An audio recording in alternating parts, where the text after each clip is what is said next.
नमस्कार मंडळी, आज म्हणलं गौरी येणार तर मी असा नैवेद्य तयार केला भाकरीचा। तर तांदळाच्या पिठाची भाकरी करायची होती। 1 कप तांदळाचे पीठ घेतले, एका कपामध्ये पाणी घेतलं आणि चराचरा मस्त परातीमध्ये पीठ मळून घेतलं। छान गोळा झाल्यानंतर थापून घेतला। छानपैकी तापल्यानंतर मस्त भाकरी तयार झाली। आणि इकडे वड्या आणि भाजी मी करून घेतली होती, पालेभाजी शेपू आणि चवळीची, आणि वड्या थापीव केल्या होत्या।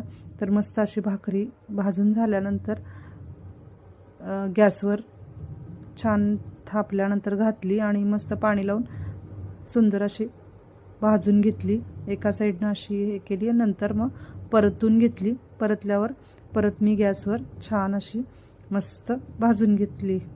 त्यानंतर मग वडीचा आणि ह्याचा नैवेद्य मला दाखवायचा होता। वडी, भाजी आणि भात, दही आणि भाकरी मस्त नैवेद्य मी गणपतीला दाखवला, कारण आमच्यात गौरी नसतात, गणपती बाप्पा असतात, त्यांना आम्ही हा नैवेद्य दाखवला। व्हिडिओ आवडला असेल तर व्हिडिओला लाईक करा, नवीन असाल तर सबस्क्राईब करा। 10 मिनिटात माझी भाकरी झाली।